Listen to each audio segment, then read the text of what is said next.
नमस्कार दोस्तों, मैं मंजन एक बार फिर से आपका हमारी यूट्यूब चैनल बादशाह एवीएस पर हार्दिक स्वागत करते हैं। आज का हमारा टॉपिक है पिकास।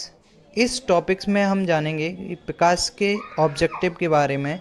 इस टॉपिक से एमपी बोर्ड की कक्षा 12 की कृषि विज्ञान गणित के मूल तत्व से कई सारे महत्वपूर्ण ऑब्जेक्टिव क्वेश्चन पूछे जाते हैं। पहला क्वेश्चन हमें दिया हुआ है, पिकास का रंग पहचाना जाता है।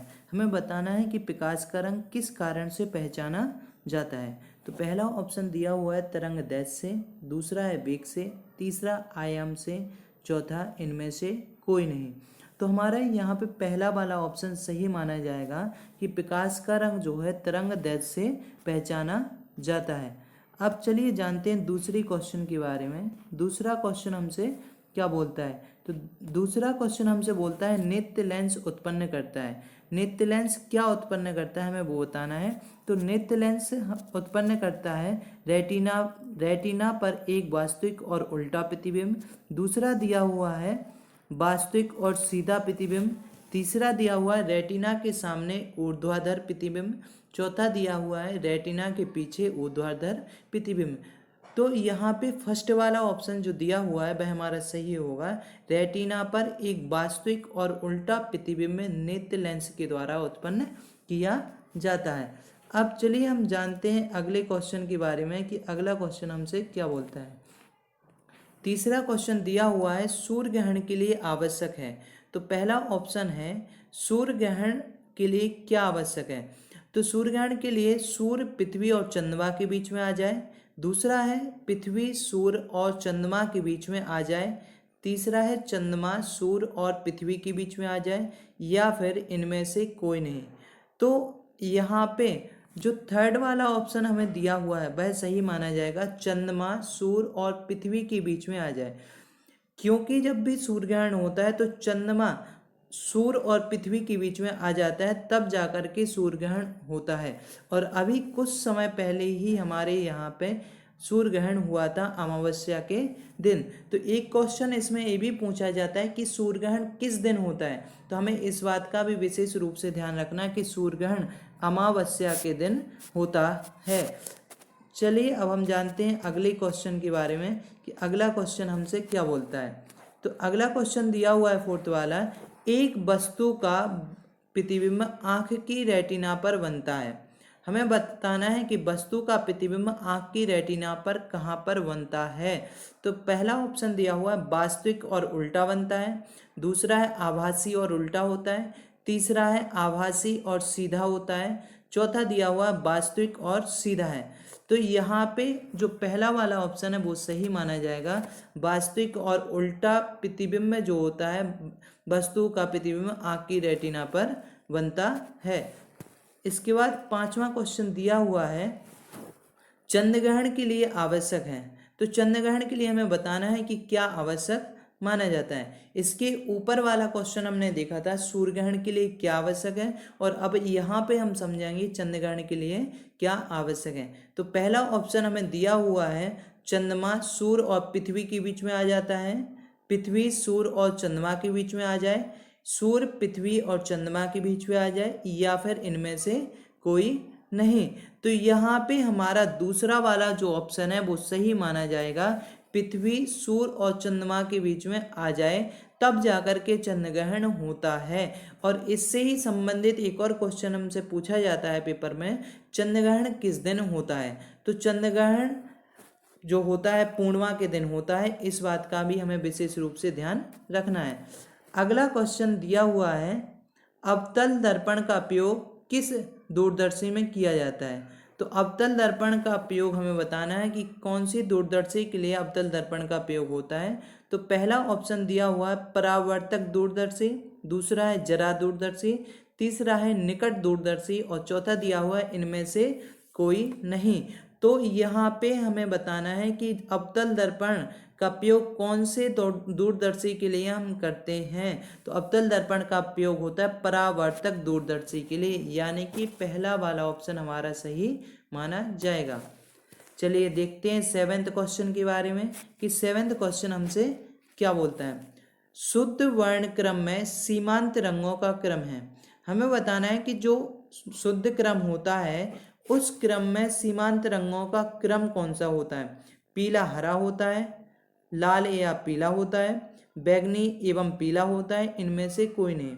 तो हमें बताना है शुद्ध वर्ण क्रम जो होता है उसमें हमारे जो वर्ण क्रम होते हैं, रंगों का जो क्रम होता है वो कैसा होता है? तो यहाँ पे पीला और हरा, लाल और पीला, बैंगनी और पीला, ये तीनों आंसर हमारे गलत हैं, इसलिए यहाँ पे फोर्थ वाला आंसर हमारा सही होगा, इनमें से कोई नहीं। चलिए देखते हैं आगे क्वेश्चन के बारे में। सूर्य के वर्ण क्रम में रंगों के क्रम को प्रदर्शित किया जाता है। अब यहाँ पे हमें बताना है कि सूर्य के जो वर्ण क्रम होते हैं उनमें रंगों का क्रम किस प्रकार से प्रदर्शित किया जाता है, या फिर हम बोल सकते हैं कि इंद्रधनुष में वर्ण क्रम का रंग क्या होता है। तो पहला दिया हुआ है बै जानी पी नाला, दूसरा है बै जा पी नाला, तीसरा है बै जानी हाला, और चौथा दिया हुआ बै जानी हपी नाला। तो हमें पहले से ही पता है कि इसका आंसर क्या होगा, तो हमारा इसका आंसर होगा फोर्थ वाला बै जानी हपी नाला। इस क्वेश्चन को दूसरी तौर से भी देखा जा सकता है कि हमारे इंद्रधनुष में कितने रंग होते हैं। तो इंद्रधनुष में जो रंग होते हैं वो 7 होते हैं, उनका क्रम भी होता है क्या? बै जानी हपी नाला। चलिए देखते हैं आगे क्वेश्चन। दिया हुआ है आइरिस क्या है, हमें बताना है कि आइरिस क्या होती है। तो पहला ऑप्शन है पुतली का रंग होता है, विचलन होता है, आवर्धन क्षमता होती है, या फिर लेंस होता है। तो हम समझ सकते हैं कि आइरिस क्या है। तो आइरिस जो होता है पुतली का रंग होता है, और ये मानव नृत्य के अंदर का एक भाग होता है, इसलिए पहला वाला ऑप्शन हमारा सही माना जाएगा। चलिए जानते हैं क्वेश्चन नंबर 10 के बारे में कि हमसे क्या बोलता है। तो क्वेश्चन नंबर 10 दिया हुआ है विचलन कोण का मान किस रंग के लिए सर्वाधिक होता है। अब यहाँ पे बताना है विचलन कोण का मान किस रंग के लिए सर्वाधिक है। तो पहला ऑप्शन है नीले रंग का, दूसरा है बैंगनी रंग, तीसरा हरा रंग, और चौथा दिया हुआ है लाल रंग। तो यहाँ पे जो दूसरा वाला ऑप्शन है वो सही होगा। बैंगनी रंग के लिए विचलन कोण का मान सर्वाधिक होता है, इसलिए दूसरा वाला ऑप्शन हमारा सही माना जाएगा। चलिए देखते हैं क्वेश्चन नंबर 11 के बारे में। क्वेश्चन नंबर 11 लिखा हुआ है कांच का अपवर्तनांक किस रंग के लिए अधिकतम होता है।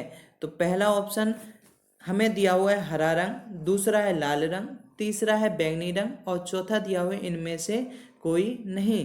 तो यहाँ पे हमसे पूछा गया है कांच का अपवर्तनांक किस रंग के लिए सर्वाधिक है। तो कांच का अपवर्तनांक भी ऑप्शन नंबर 3 के लिए होता है कि बैंगनी रंग के लिए कांच का अपवर्तनांक सबसे अधिकतम होता है, सबसे अधिक होता है। चलिए जानते हैं क्वेश्चन नंबर 12 के बारे में। क्वेश्चन नंबर 12 लिखा हुआ है निकट दृष्टि दोष किस लेंस से दूर होता है। निकट दृष्टि दोष अगर किसी व्यक्ति को हो जाता है तो निकट दृष्टि दोष के लिए कौन सी लेंस का प्रयोग करते हैं। तो पहला ऑप्शन दिया है उत्तल लेंस, दूसरा है अवतल लेंस, तीसरा है बेलनाकार लेंस, और चौथा है इनमें से कोई नहीं। तो हमारा दूसरा वाला ऑप्शन यहाँ पे सही माना जाएगा कि अवतल लेंस का अगर प्रयोग व्यक्ति करते हैं तो उसके निकट दृष्टि दोष को दूर किया जा सकता है। और ये वाला क्वेश्चन पेपर में पूछा भी जाता है निकट दृष्टि दोष के लिए किस तरह के लेंस का प्रयोग करते हैं। तो ऑप्शन हमारा सही होगा अवतल लेंस का प्रयोग सबसे ज़्यादा होता है निकट दृष्टि दोष के निवारण के लिए। अब क्वेश्चन नंबर आगे लिखा हुआ है 13वां दूर दृष्टि दोष के निवारण के लिए किस लेंस का प्रयोग किया जाता है। तो यहाँ पे हमें ऑप्शन 4 दिए हुए हैं। पहला ऑप्शन है उत्तल लेंस, दूसरा है अवतल लेंस, तीसरा है बेलनाकार लेंस, और चौथा दिया हुआ है इनमें से कोई नहीं। तो यहाँ पे हमारा पहला वाला ऑप्शन सही माना जाएगा उत्तल लेंस। उत्तल लेंस का प्रयोग हम दूरदृष्टि दोष के निवारण के लिए करते हैं, और जबकि अवतल लेंस का प्रयोग हम निकट दृष्टि दोष के निवारण के लिए करते हैं।